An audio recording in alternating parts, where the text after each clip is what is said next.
Welcome back to another episode of my YouTube Live. This is the second week I am doing it. I had so much fun with you guys last week that I'm excited to do it again. My name is Gino D'Angelo. For those of you that don't know me, I'm a local Northern Michigan real estate agent. For those of you that are watching live or maybe going to watch the recording, I'm so happy you're here. We're getting into one of my favorite times of the year in Northern Michigan. Trying to think what's happened since the last time we talked. I turned 41. My birthday was a couple of days ago. And one thing that I really like about my birthday is not only is it my birthday, but I believe that's always been sort of the kickoff of my second favorite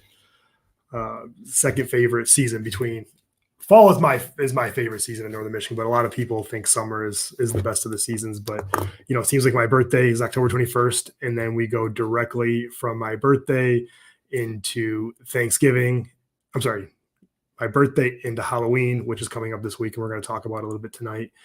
And then from Halloween, my son's birthday, Candace, my assistant's birthday, then Thanksgiving, then Christmas, then New Year's, and then, in my opinion, winter is basically over, and we just ski and snowboard and play in the snow until there's no snow left. So if you're watching live right now, make sure you check in. Let me know where you're watching from.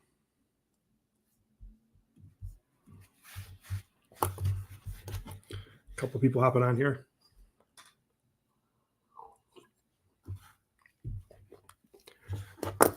Make sure I'm gonna put a banner up to drop in the chat. Where are you from? I've got a lot of questions this week about the election that's coming up. Let me see. We got a comment here. TC from Dr. Ian Ashton. We have a lot of people from TC watching. Fun fact, I actually just closed on a house in Traverse City. And this is an interesting story. Weekend, no, we could wait. All right, I'll answer this in a second, Ian. Just closed on a house in Traverse City from somebody that I met through our marketing efforts. He was originally wanting to be Petoskey or Boyne City and wasn't really finding what he was looking for. So ended up going over to Traverse City and bought a beautiful house a little bit outside of town for what I think was a tremendous value. And it's just interesting. Early in my career, it seemed like Petoskey and Traverse City are always competing for buyers. And it seems like early in my career, every time somebody told me they were picking between Traverse City and Petoskey, they would almost always pick Traverse City. And over the last couple of years, with as busy as Traverse City's gotten, I feel like that has switched back a little bit to people who are picking Petoskey again. And now it seems like I watch the prices very closely, and it seems like the bang for your buck right now. And I don't know if it's just because there's more inventory over there or there's more houses. Traverse City seems to be edging Petoskey out in value right now, and I'm curious what that looks like going forward. So let me answer a quick question here. Weekend getaway to Northern Michigan, what's your play? So when I live in Northern Michigan, obviously, but I've done this once or twice in the wintertime. There are so many nice hotels in the Northwest Michigan area that are $400 or $500 a night in the summertime. But then in the winter, they're like a quarter of that. And I think the Del Mar in Traverse City is one of the coolest hotels in Northern Michigan and also has one of the best restaurants in Northern Michigan. And they've got a really cool pool that's outside, and there's actually like a wall. So there's like the outdoor pool, there's like a little walkway, and that walkway is the only thing separating you from Lake Michigan and the bay. So when that wind comes across the bay and hits you when you're in the warm pool, it's a fun experience. The restaurant there, Artisan, is one of the most underrated restaurants in Traverse City. So that is what I would go with. Although if I were coming to Petoskey, the Inn at Bay Harbor is always a great place to stay in the wintertime. One of my favorite restaurants in Northern Michigan is Vintage, which is located inside the Inn at Bay Harbor. And not a lot of people know about it. It's super small. It's quaint. You do pay a little bit of a premium for being in a hotel. If it's a restaurant in a hotel, it's going to cost a little bit more than if it weren't small. You got to get reservations, but the best steaks, great wine list, hard to go wrong there. Actually, I took somebody there recently and they got a burger and it was $30, but they said it was the best burger they ever had. So there's your tip for you.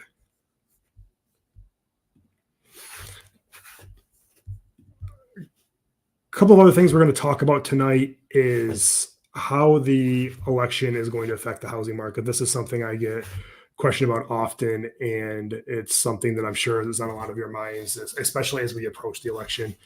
This is why I've been doing this for 22 years. So this is the third or fourth, maybe even fifth election cycle I've been through as a realtor. Obviously, earlier in my career, I was a lot younger, so maybe I didn't notice it as much.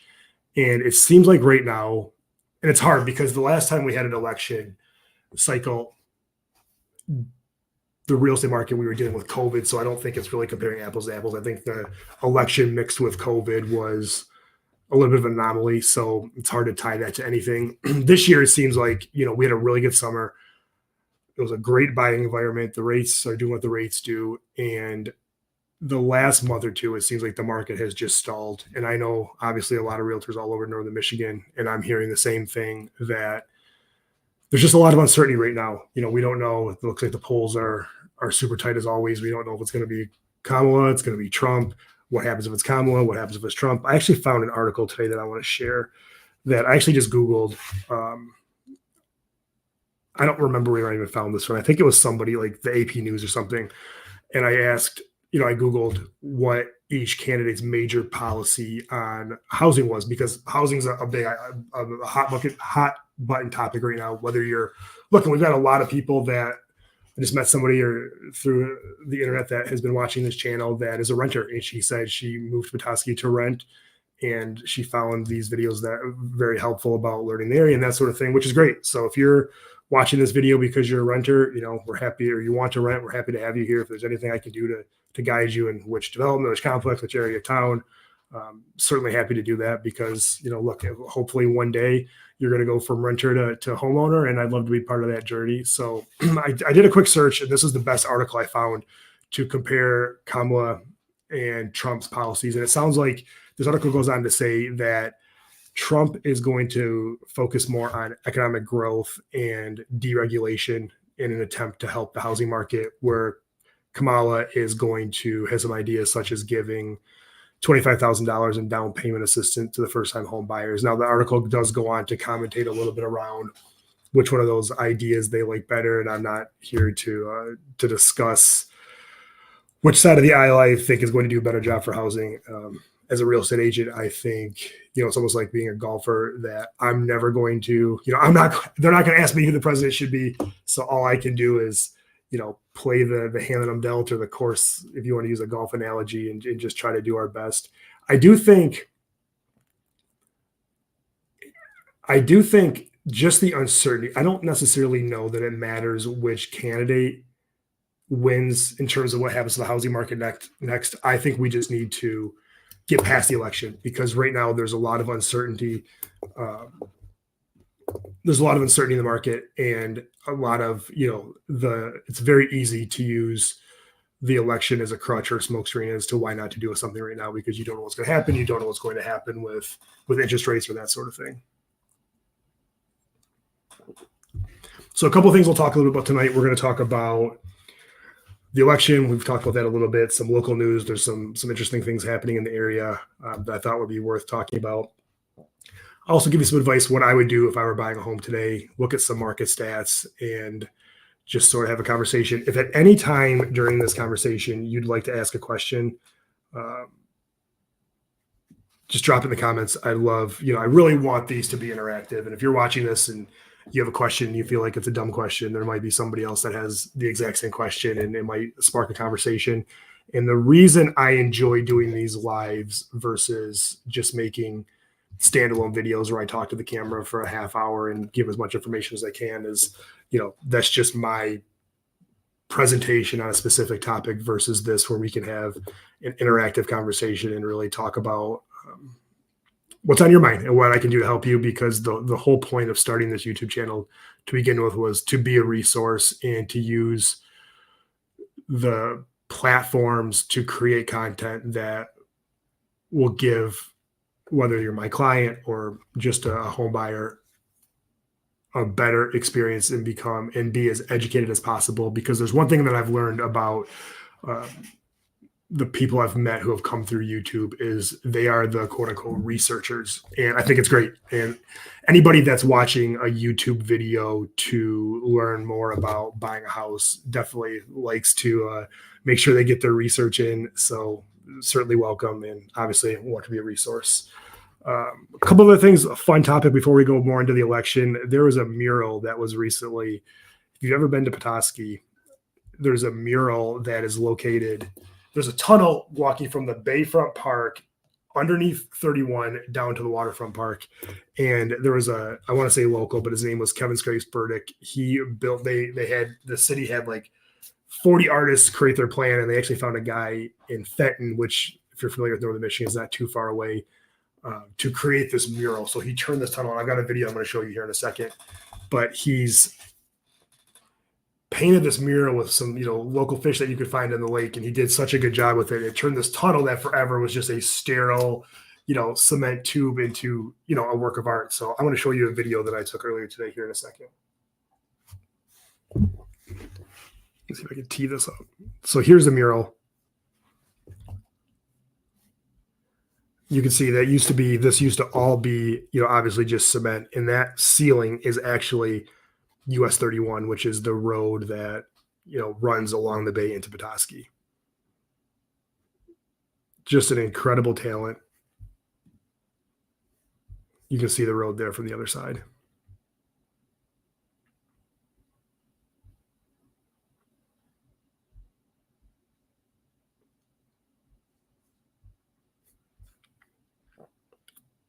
All right, I got a couple questions here. Have you seen a shift in seller and offers? Are buyers still offering over ask cash, et cetera? That's a great question. Buyers, yes. The short answer is yes. We're still seeing there is still a lot of cash in the market, and I think that is a result of interest rates being so high, and people that still have sold their house somewhere else that are relocating to Northern Michigan are taking the equity from that house and buying a home in Northern Michigan. We are seeing over asking offers. However, they're few and far between, meaning 2 years ago, if there were 10 houses, 9, maybe even 10 were over asking. Now it's maybe 2 and 10. In fact, the house I just sold in Traverse City today, that closed on today, that guy offered full price cash. It was over $1 million. And he was able to sell a house in Texas and use that money to buy a house in Northern Michigan. And it's funny. I'm trying to collect my thoughts here because that's a really good question. It's about what is driving. It's almost like buyers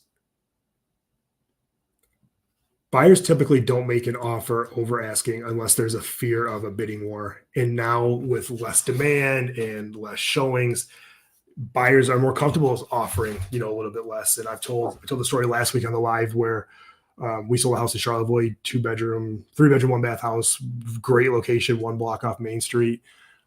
Not only did the seller pay the guy's closing costs, he also rolled in some money for repairs. So this client of mine ended up getting, $40,000 back in seller's concessions on a $350 house. And those are deals we just weren't seeing 2 years ago. So Sean Jones says, I saw that mural in the paper. It looks great. Nice work. No, I think that's a tremendous addition to downtown. It started with, I don't know if everybody knows this or not, but that tunnel one day, maybe, I don't know, maybe Sean, if you know this or anybody else, maybe a year ago, maybe 2 years ago, there's just this random piano that showed up down there one day. I don't know if somebody did it as a joke or what, but it was kind of cool. And it got a little graffitied. So other than that, it remained intact, which I think is a testament to the safety of Petoskey, because I think there are some areas that if you put piano in an alley or in a tunnel, it would probably be destroyed in the first night, but that did not happen. So Gasser and Guzzies asks, besides housing, how does the cost of living compare between TC, Petoskey, factoring the property and sales tax, utilities, gas, groceries, etc.? Gasser and Guzzies, that is actually a great question. I appreciate that. I would say they don't. I'm in Traverse City a lot. I'm in Petoskey a lot. What I think is really cool about Traverse City and Petoskey is they are two very similar towns, meaning they both have, they both have Meyer, they both have the same, franchise gas stations. I don't know this for a fact, but I mean, my guess is they have a lot of the same utility companies. So I would tell you the cost of living between Traverse City and Petoskey is probably very similar. Property tax wise, believe it or not, all throughout northern Michigan, property taxes are actually very affordable compared to the rest of the state, the Midwest, the country, if you're outside of downtown, meaning downtown Traverse City, downtown Petoskey the taxes are going to be expensive. Anytime you're talking about being within the city limits, those taxes are going to be a lot more and obviously lower your purchasing power. But those people that choose to live downtown, do that for a reason. But great question. Keep them coming. Got another question here. I'm actually not from northern Michigan.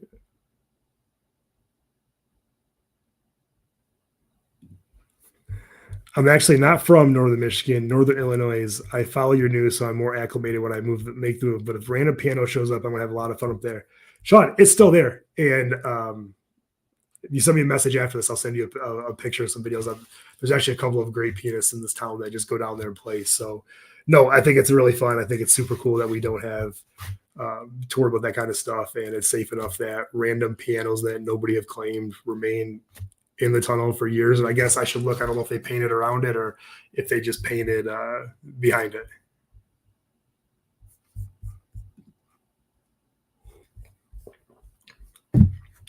Any other questions?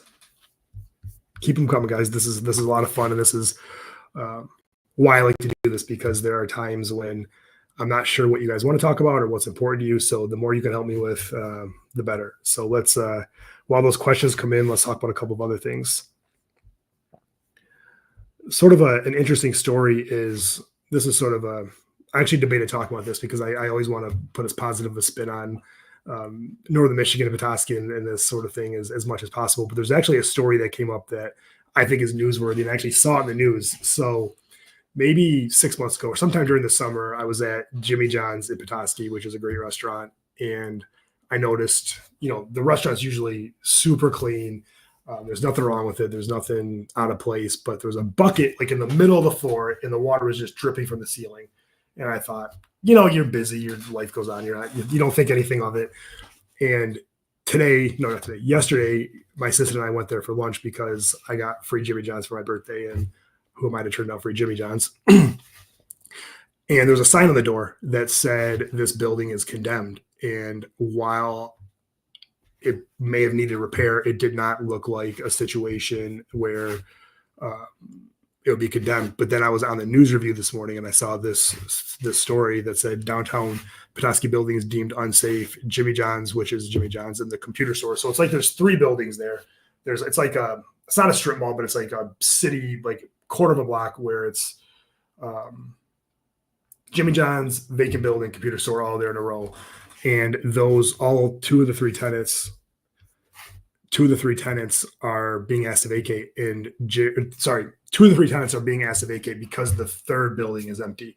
And I think that's just a crazy story. So I read this, and it sounds like the building department director, Martin Van Berle, who I don't know and I'd love to talk to, has said that they've reached out. The Petoskey Land and Cattle Company, who owns a lot of businesses or a lot of buildings in downtown Petoskey, actually owns these three buildings. And he's been told either, regardless, Jimmy John's has to move. Either he tears down the building and builds from scratch or makes significant repairs to the building.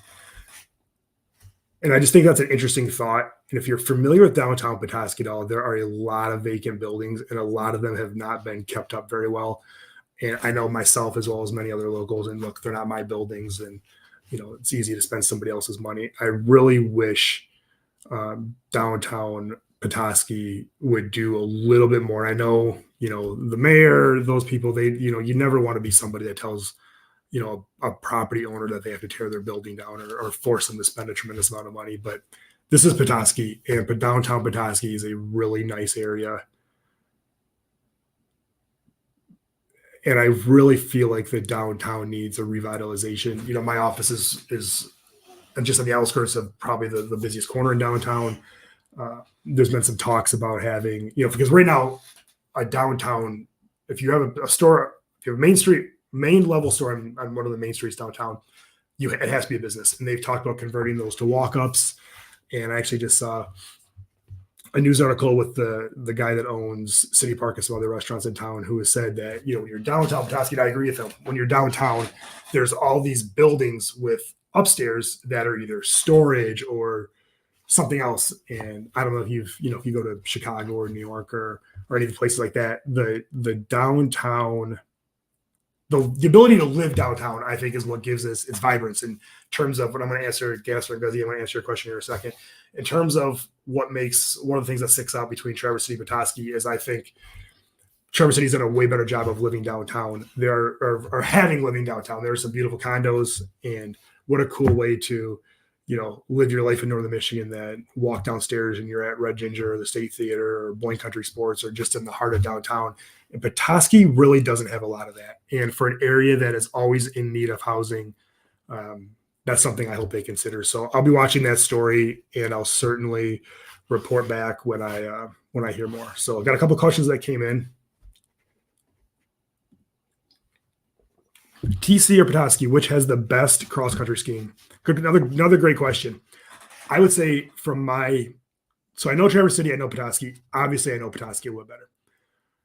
I would say it's probably Petoskey. I think Petoskey encompasses skiing better than Traverse City does, because from where I'm sitting right now, I'm 15 minutes to the north is Boyne Highlands and Nubs Knob, two great ski hills, and 15 minutes south of here is Boyne Mountain, which is one of the premier resorts in this area.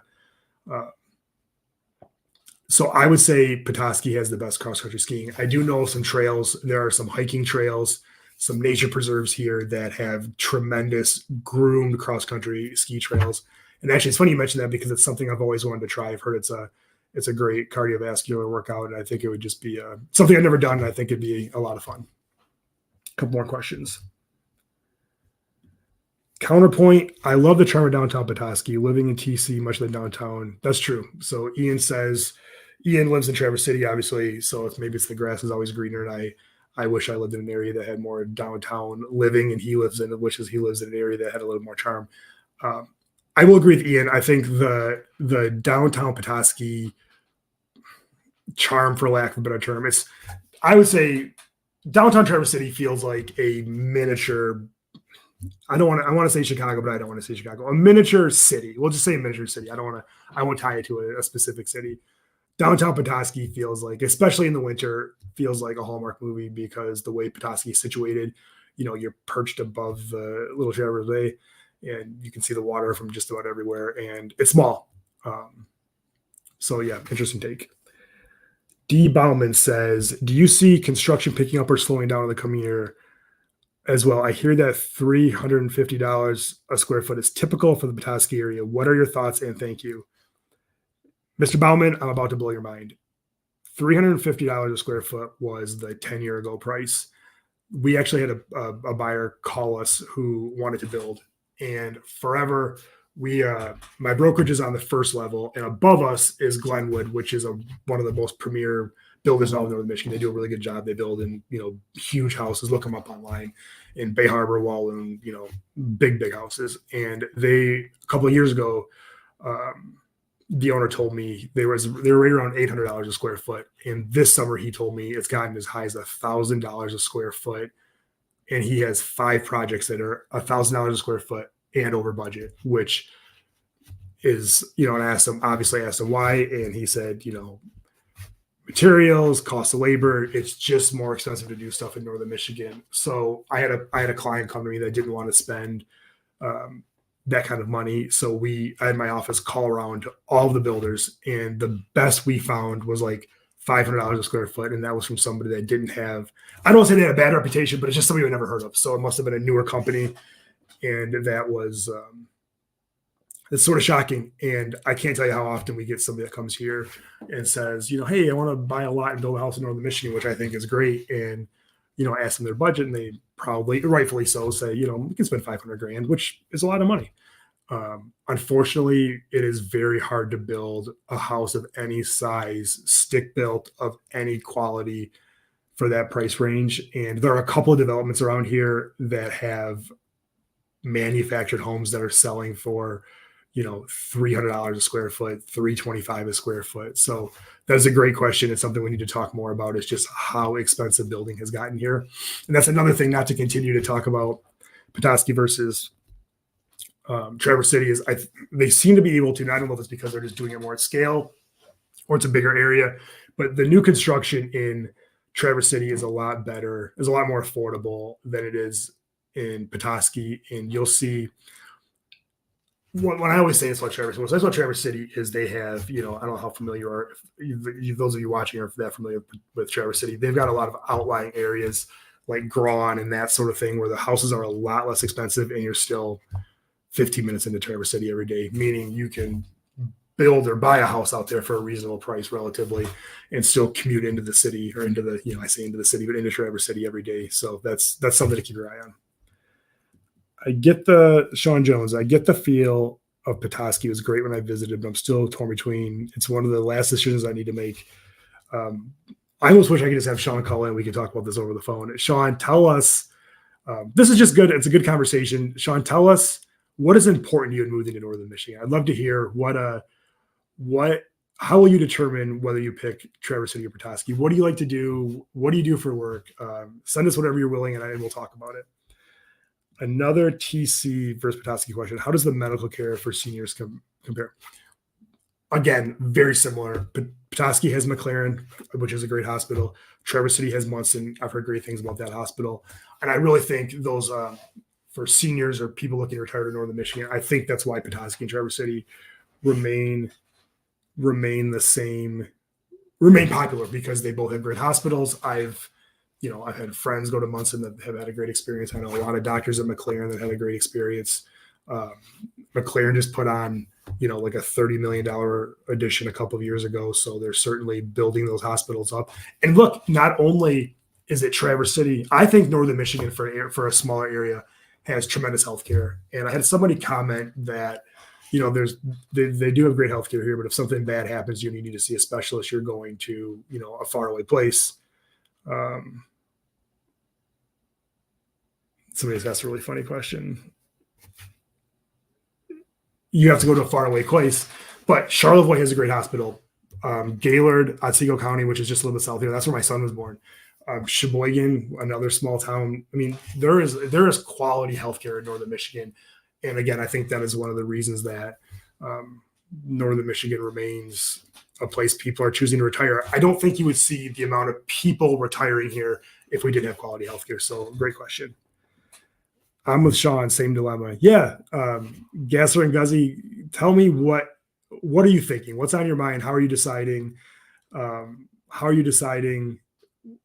Which area you're going to choose? So I'll give you a second to ask those questions.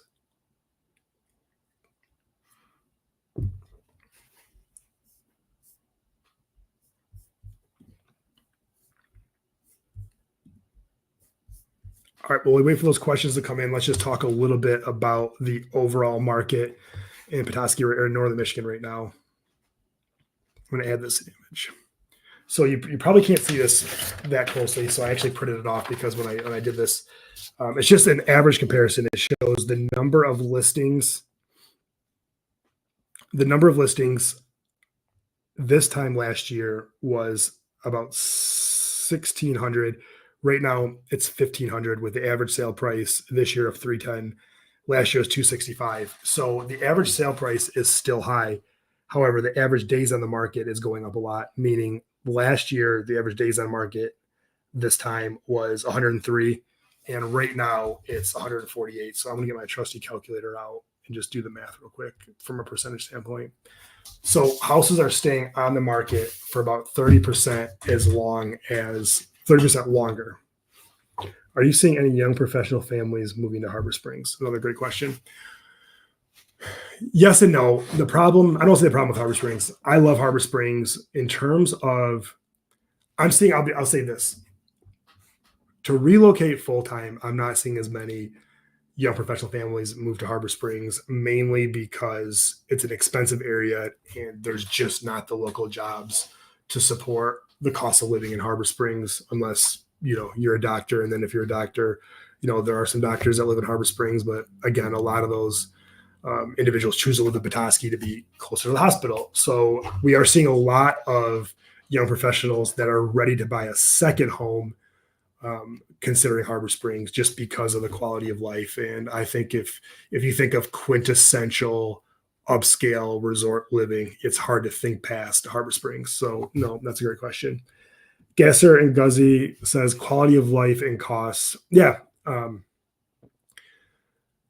I think they both, I don't think you can go wrong. I literally think, and I just went through this with the guy we just closed on today, who was in the Same boat that Gasser and Guzzy, and then Sean Jones are, where he was trying to pick between the two. I would say look at both areas, make sure you've spent time in both areas, and then just start going to look at houses. Find out, they have a very similar quality of life, but there's a different quality of living, if that makes sense. Meaning, we don't have, Traverse City has like the bigger subdivisions that Petoskey doesn't. Petoskey's downtown living is a little bit different. There's some intricacies that could probably help somebody, but you have to look at them. I think you have to come and experience it and feel it and figure out which one is better suited to you. Follow-up question here. Let me see this. I'm familiar with both TC Petoskey and the surrounding areas. Both have social. It's really tough to choose. It really is. And I hope this makes you feel better that I don't think you can make a wrong decision. Meaning, if you force me to move, whether we have an office in Traverse City or not one day, or how we end up servicing that area is yet to be seen. But if somebody said I could no longer live in Petoskey and I had to live in Traverse City, I'd be okay with that. Traverse City, and look, again, these are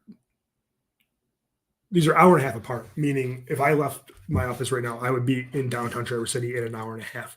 If you pick one and you still, it's not like you pick Traverse City and you can never go to Petoskey again. You can easily drive to Petoskey for the day. Look, one of my favorite things to do is take a day trip to go to Pepe Nero or the Boathouse, or have dinner in a restaurant in Traverse City that we don't go to every day. And vice versa. I know a lot of people that live in Traverse City that come to Petoskey for the weekend or hang out in Bay Harbor, and they're almost like sister cities. And I think, again, I would just find the town or the house that you like. The bang. Look, let's not forget bang for your buck. If you want a big brand new house my guess is that's going to be a lower price in Traverse City than it is Petoskey. If there's a certain subdivision you like, or you want to be on the woods with acres or something, I think it really comes down to the exact things you want to do. And if skiing's important to you, probably this area. Traverse City, they certainly have ski hills over there, but it's not like it is here. Traverse City is more, but Petoskey is more high end, is my take. Yeah.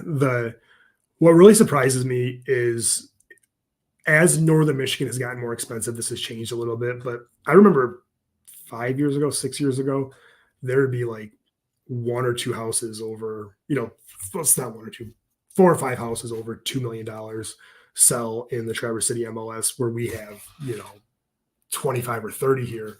And as we've seen, there's been some pretty significant sales in the Petoskey area in the last couple of years, $10, $15 million. There's not a ton of those in Traverse City. And I don't know if it's because we have, Bay Harbor, Harbor Springs, some of these areas that have been long time, very wealthy areas that are sort of commanding those prices. And Traverse City, obviously has Old Mission Peninsula and some other high-end enclaves. But I don't know. I've always wondered that. And I think it's just because we have more of that product here and there's less of it, meaning if it's economics 101, supply and demand. If there's, 5 super high-end houses and 10 buyers are going to drive the price up, and that's just how it goes. Almost no better way to spend a weekend away than at Bay Harbor. I could not agree more. Bonus points if it's in the winter, so you're getting the same experience you would get for $500 or $600 a night, but for a fraction of the cost, and it's a lot quieter. I think the Inn at Bay Harbor is great.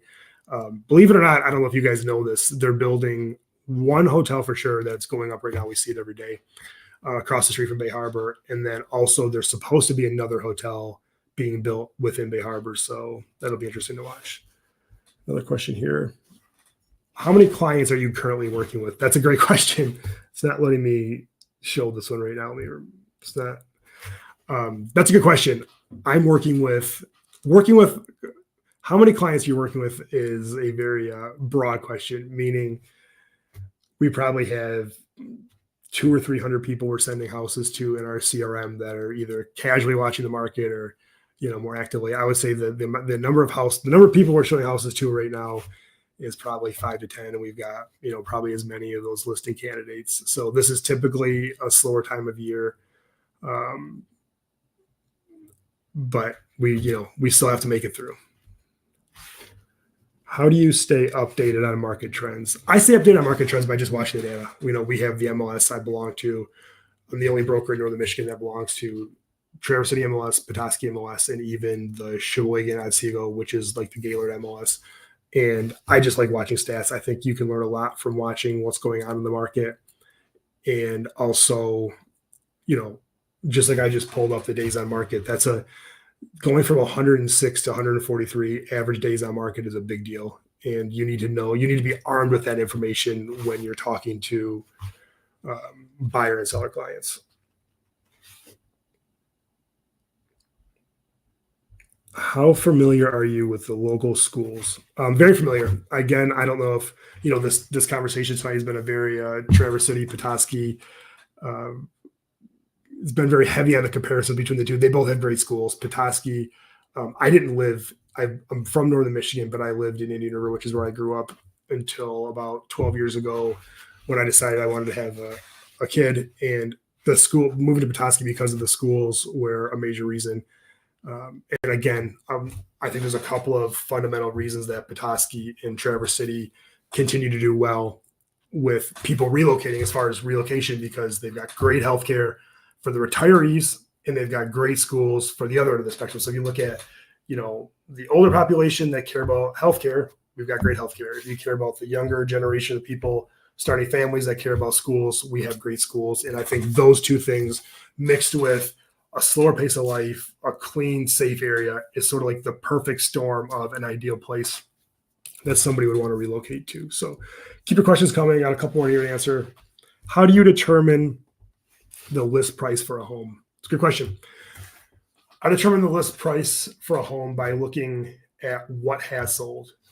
It's really tricky to do that right now, because if you look at what has sold in a market that is starting to decline, if you're looking at what has sold in a market that's starting to come down, you've got to be careful, because if you look too far back, the house that sold for, $500,000 3 months ago might be, 5% less right now, and it's 475. I also say pricing property is more of an art than a science, meaning people laugh at me because I have this saying that when I list a house, I just put the sale up and see where the wind takes me, not the sale like SALE, the sale like SAIL, like a boat. We do a really good job. If we don't get the price right, and a couple of thoughts on this.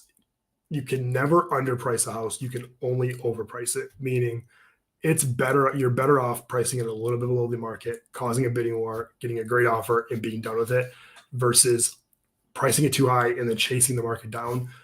And this is some very solid advice, whether you're selling a house in Northern Michigan or anywhere. So pay attention to this. The days on market is the enemy of value. The first thing, and I'm going to give you some tips here in a second of what I would do if I was buying a house in this. We'll talk about this. The first thing a buyer does when they go to see a house is ask, how long has it been on the market? And if you tell them 1 day, and if they're interested in the house and you tell them 1 day, they are going to behave and operate differently than if you tell them 14 days. Because 1 day, tons of urgency. 14 days, not very much urgency, because that first week that a listing is on the market is when you get the most eyeballs on it. Zillow, all the portals, send it out to everybody, and that's when you get the most activity. So a couple more questions. My ex's cousin is considering getting a place in Northern Michigan, so I told her to check her channel and give you a call if she does decide to do something up there. That is all I can ask for. And even if they just need some advice or any guidance, obviously I'd love to be their agent of choice. But in the meantime, if they just need resource or they're looking at a specific area, We do, as a lot of you know, one video a week, which sometimes I want to ramp it up because um, there's just so much more I need to tell you in one video a week. It makes it really hard. I get requests in the comments. I had somebody that wanted me to do a video on Alpena. I get a lot of Traverse City stuff on top of what we're already doing. So I promise we're continuing to make these videos. Your support makes it possible, and I really appreciate that. I got a question in the comments. Keep your questions coming, but I want to answer a question that came in on my channel that I thought was worth talking about. What would you do if you were buying a home today? The person who I don't know was asking me what I would do if I was buying a home today. I had a couple of thoughts on that. One, I would make sure it is the absolute right time to buy. I do think it is difficult to buy a house right now. Inventory is low. Prices are starting to come down. Interest rates are high. So if now is the absolute time for you to buy a house, then buy a house. But I would do this. I would make sure I was ready to buy a house, or it was time for me to buy a house. Check that box. I would figure out which area I want to be in. Of course, I would hire a good realtor. Hopefully, I would hire myself. I would start looking at houses that I would say if my price range is $500,000, I would start looking at houses that were $550,000, $575,000 that have been on the market for 30 days or more, because that is the market where we are seeing the most deals, is the houses that have been on the market for 30 days or more. They're doing price reductions. They're taking offers, especially going into winter, because let's face it, nobody wants to move in the dead of winter. And oftentimes sellers are more likely to take a deal on their house now than they would be in the spring, when they have eternal optimism and the whole year ahead of them. So those two things. Also, I would have a realtor that is really good at finding off-market properties, meaning for sale by owners, houses that were once on the market that didn't sell, that are now expired, or just, we call them golden letters, where a buyer comes to us and says, hey, I want to be in this specific neighborhood. And we call, email, if we have emails, send letters and try to dig up a seller that wants to sell, but maybe doesn't want to put their house on the market and deal with all the hoopla of showings, or sell quietly. And, we've had a lot of luck with that. We had somebody, I'll never forget this. I was in Florida right around Thanksgiving last year, and I had a friend of mine who referred somebody that they worked with, another doctor, to me to buy a house. And they were looking and they couldn't quite find everything, or they'd find a house and it'd have 5 offers and they'd get beat by a cash offer. So we actually got a list of everybody that lived in the Charlevoix Country Club, which is a pretty small area, very nice. And we sent out the letters. And I remember being in my hotel in Miami, and one of the sellers called me and said, yeah, I'd like to sell, but I don't want to move until, so-and-so date. And the buyers are flexible, and they ended up buying that house. And I give myself, my team, a lot of credit for that, because that was, by going a little bit above and beyond, we were able to help that client achieve their housing goals. Whereas if they had called another realtor who maybe wasn't, that aggressive, or that even knew how to do that, then, they might not have gotten a house, or it might have been a lot harder for them. So that's what I would do if I was buying a house. Another question in the chat: how competitive is the market right now? This goes a little bit of what Ian was saying. It is and it isn't. It is the move-in condition, the move-in ready house that's $700,000 at the foot of the ski hills in Harbor Springs is still going to be competitive. I don't always win. I just lost the highest and best. The house was listed at like 600. My client wrote 675. Somebody wrote 715. I mean, that's $115,000 over asking. I mean, that's pretty competitive. Again, we're seeing a lot less competition. So that's not happening as often. Before, it was happening across the board. Every house in Traverse City, Petoskey, Harbor Springs, highest and best, no matter what, bidding war. I'll answer this question in a second. But now it's like the cream of the crop, like only the absolute best stuff, the houses on Walloon, the condos in, the Cliffs of Bay Harbor, the areas where there's a lot of demand. We're still seeing highest and best. And it's, it'll be interesting to see how that goes throughout the winter. On Zillow, I've seen some big price drops in the 3. Yeah, 100%. I think you're seeing a lot of price drops across the board.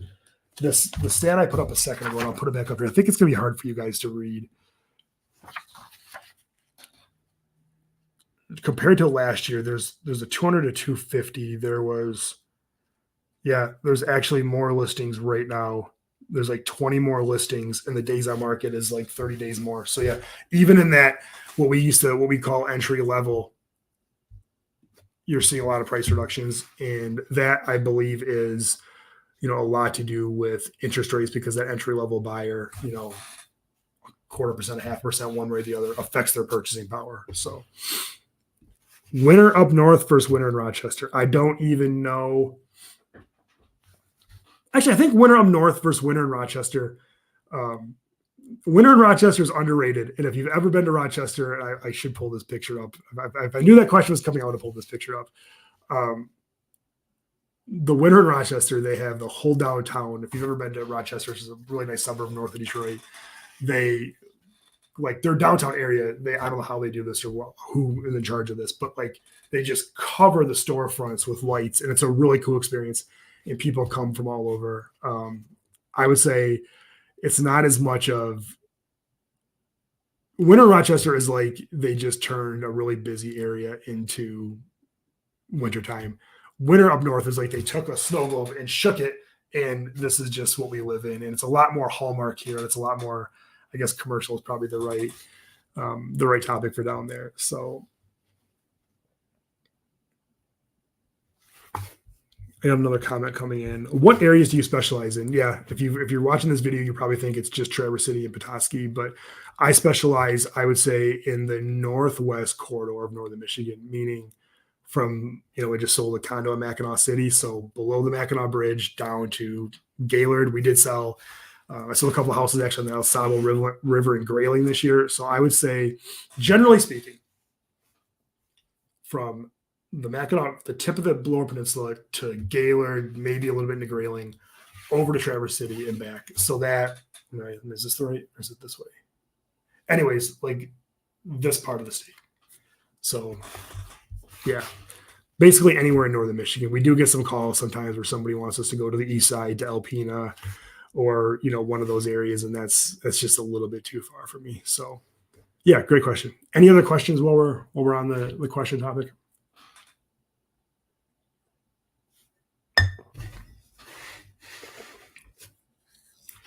Somebody asked, what is the current, here it goes. You should be a geography teacher. I actually should not, because I don't know if I just did that right or not. But my guess is anybody watching this understands the hand and the Michigan. What's in the cup? Actually, it's tea. I wish it was coffee, but I have to stop drinking coffee at about 1 o'clock or I won't sleep at night. And I was afraid if I had too much coffee, I would have way too much energy for this live tonight and nobody would stick around to watch. So what is the current conditions like for a buyer? It's tough. I mean, I think a lot of realtors want to tell you that it's always a great time to buy. It's always a great time to sell. I think there are deals to be had. One of my least favorite. There's a question that Gastric just asked me that I cannot wait to answer. There's a saying that I hate that's marry the house, date the rate. And I agree. You could certainly buy a house now and then refinance later. I've got a great lender, good friend of mine, Ian. I don't know when the rates are going to come down. And I would hate to see somebody buy a house they can't afford and then struggle to pay it, praying that the rates come down one day. I do think if you're a cash buyer, I'll tell you this, if you're a cash buyer or you're putting a lot of money down, it is a good time to buy, because once those rates come down, I think you're going to see a lot more demand, because it's going to allow a lot more people to come into the market. So if you're a cash buyer or putting a lot of money down, or buying below your price, look, I just had a buyer that was pre-approved for $800,000. They bought a $400,000 house, and anytime you can buy below your budget, doesn't really matter. I would say, if you're spending half of what you could have, doesn't matter if you spend $410, probably not. And I'm, obviously I say this a lot and it probably sounds self-serving because I'm a real estate agent, but when you're buying a house in northern Michigan, it's not just a commodity. You're buying a lifestyle. And I had a guy who's been laboring over this house on Lake Charlevoix for as long as I can remember. And I had a conversation with him the other day and I said, you're not up here now, it's cold, but July 4th and you and your wife are drinking wine on the deck and your kids are jet skiing around the lake. You're not going to care if you spent $100,000 more, $200,000 more. It's not going to matter. And if it does, then maybe this isn't the right house for you. And I think so many times we get caught up in dollars and cents, and you should have a budget, but if you want the house and the house fits, you'll figure it out. Are you familiar with Gaylord, with Mishaway near Gaylord too? I have a great story about Mishaway. I don't know if she's watching or not, but her name is, I hope she doesn't mind, but her name is Jillian. And she was the first person I ever sold a house to that found me on YouTube. And she ended up buying, she was somebody else that bought, below her budget. She was looking in the Petoskey, Charlevoix area. Houses are incredibly expensive. Discovered Mishaway, almost was like, hey, what other areas should I be considering? And I like Gaylord. If you're not married to Northwest Michigan and you're just looking for a lot of bang for your buck, I think Gaylord's great. You can get an absolute mansion in Gaylord for $450,000. Not, I'm being facetious, but you can get a very nice house in Gaylord for $450,000. And they've got the Amazon thing there. I shouldn't say Amazon thing. They've got the Amazon distribution center, which is bringing a lot of people. They've got all the big box stores, underrated restaurants, tons of golf, trails. They've got the rivers for fishing. And I think Mishaway is great. I think it's one of the association dues there are not high. It's a huge community. They've got a golf course. They've got swimming. All the houses in there for the most part are nice. I'm a huge fan of Mishaway. In fact, as we start to do area tours, Mishaway will 100% be one of the areas we do, just because it's an area that a lot of people don't know about, and it's a really cool place to live, a very high quality of life for what I think is an affordable price compared to other areas in northern Michigan. So I hope that helps.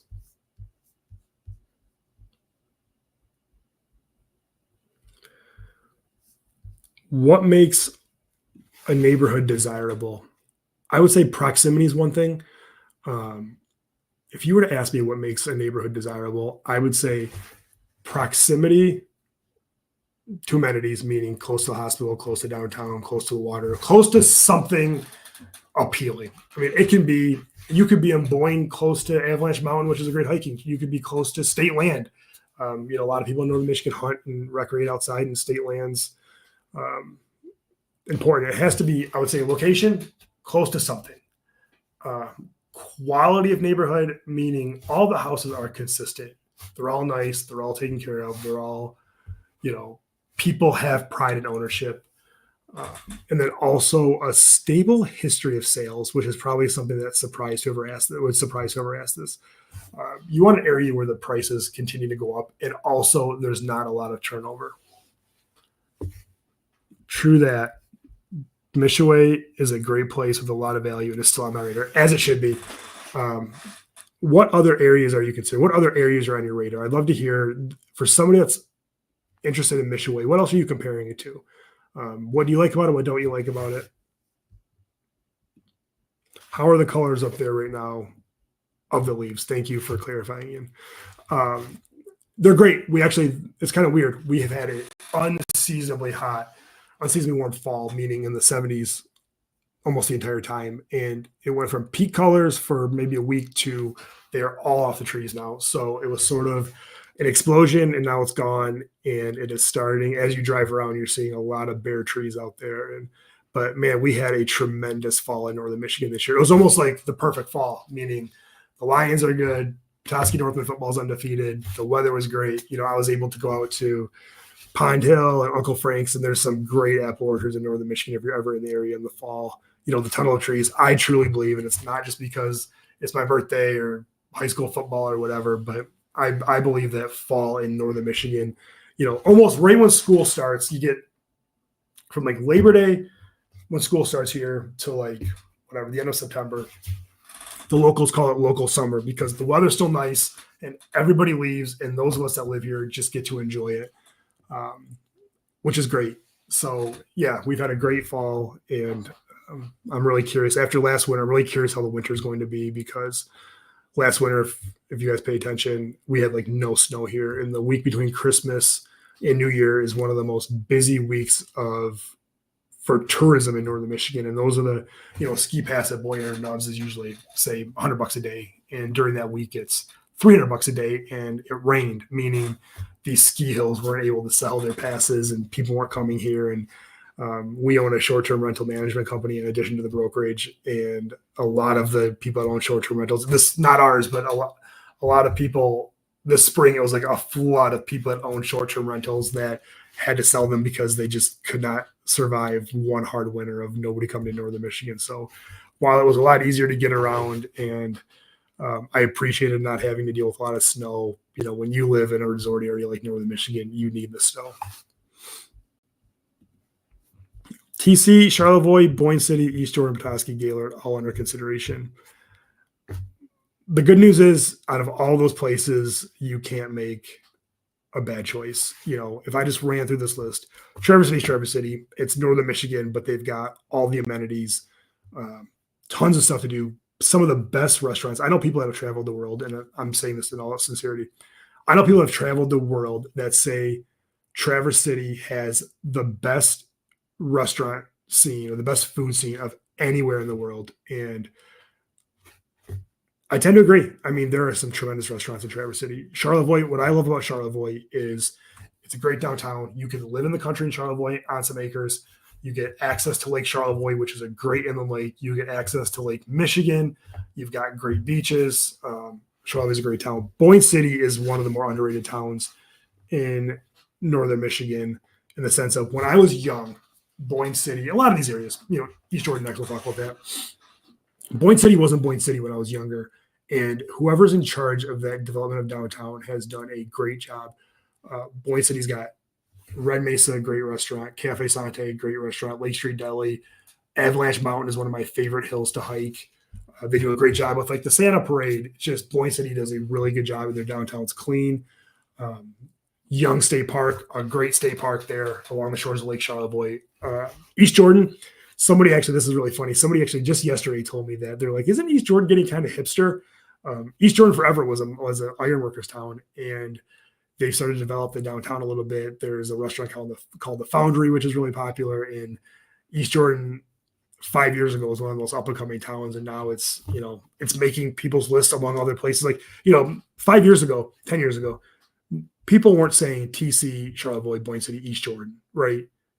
East Jordan wasn't in consideration, and now it is, and still a lot of bang for your buck there.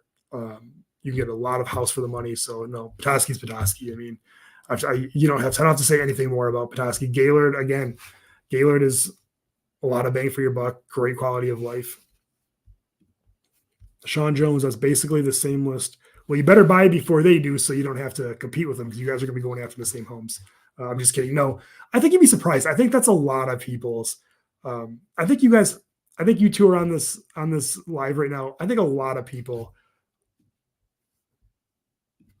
have that list. I hope that I'm able to help both of you, because obviously I'm a real estate agent, so I want to sell as many houses as I can. I'd love to go through, and this is again why I love doing these kind of lives and the YouTube thing in general.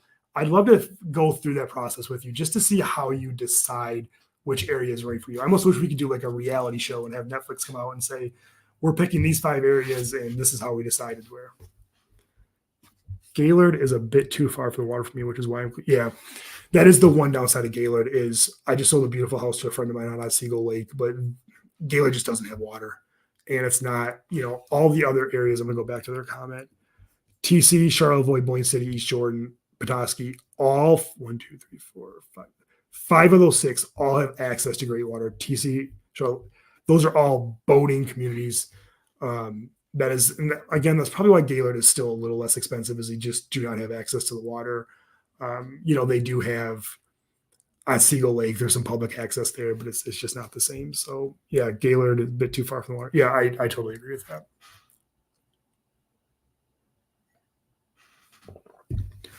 We're circling in here just on an hour. I'm going to keep the conversation going as long as you guys have comments, but I'm going to put for those of you that have stuck here all night with me, I'm going to put my direct cell phone on the screen. Save this. Text me, call me tonight, anytime. Look at this.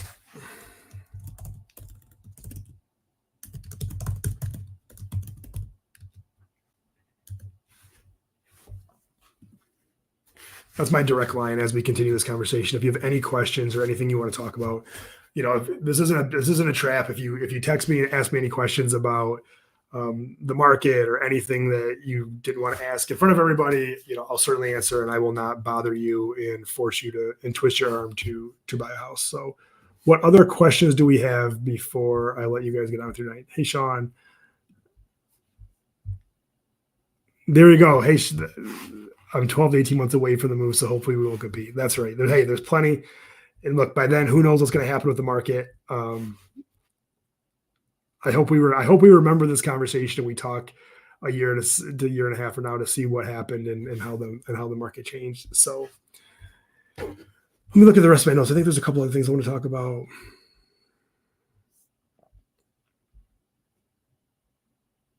Can you explain the buying and selling process, the process of buying or selling a house? Absolutely.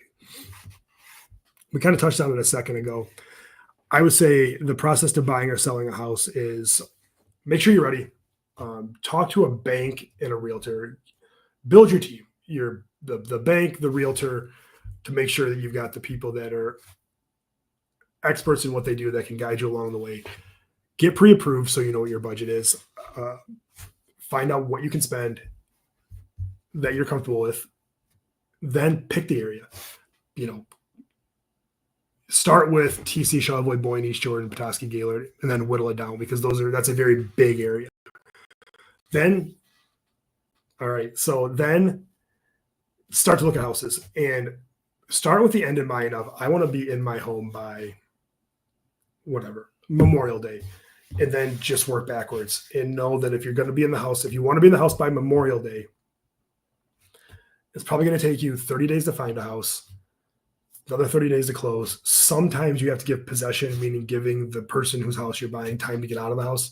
So it can easily take 90 days if everything goes smoothly as possible. And I'm a really big fan of easing into the process, meaning, and I get people to do this and they're almost surprised that I'm willing to do this, is let's go see houses just as sheerly.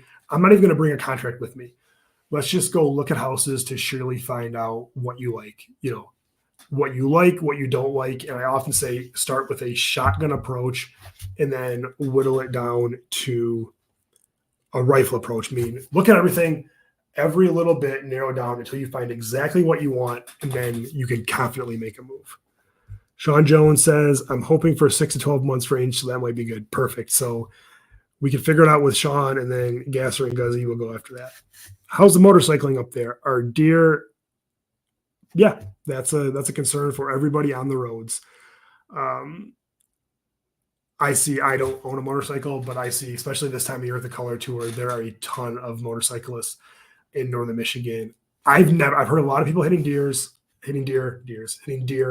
with their car. I've never heard of somebody hitting a deer on a motorcycle. I don't know if it's because they're louder, there's less surface area. So from a physics standpoint, it's less possibility to hit. No, motorcycling is great up here. There's so many different, I could just think if I had a motorcycle, the Tunnel of Trees would be fun. M22 over by Leelanau and Traverse City, the Old Mission Peninsula, just driving, the Jordan River Valley. There's a ton of areas that I think would be, and it's safe. That's the other thing, is a lot of these roads up here are 55. There's a ton of back roads that are paved that you're not going to compete with anybody. I don't know if this makes you feel any better, Gasser and Guzzy, but I used to ride a road bike all the time, and I would ride on the back roads on just a bike that I was pedaling, and I never felt unsafe. So my guess is on a big motorcycle, you'd be perfectly fine. I'm curious what kind of motorcycle you have. Tell us in the chat what kind of motorcycle you're riding over there. Another question just came in while we're waiting on that. How do you determine if a house is a good value or not? The best thing you can do is look at comparables. And something we struggle with here in northern Michigan is, in Metro Detroit or Rochester, as somebody mentioned earlier, there's subdivisions of cookie cutter houses, meaning houses that are all the same. You break it down to a very easy math problem where it's price per square foot divided by price. Square footage divided by price gives you the price per square foot. Multiply that by the house you're looking at. There's your value. It's a little bit different than that. And that's why it's important to have a good realtor. A good realtor will tell you what's a good value, what's not a good value, and help you buy a house confidently. And also, if you are getting a mortgage, the bank is going to require an appraisal in most instances, and that will also verify whether you're getting a good deal or not.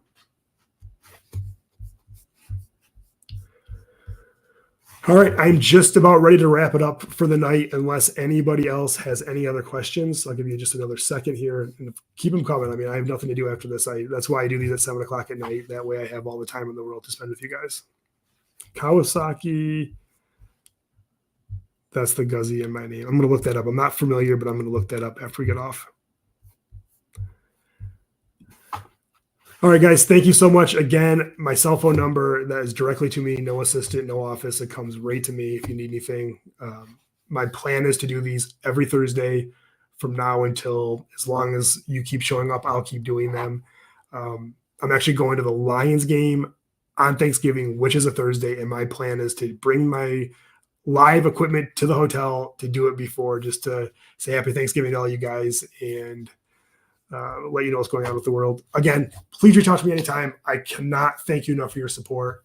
If you know of anybody that would get value from watching these, please share them with them, and I will talk to you next time. Thank you.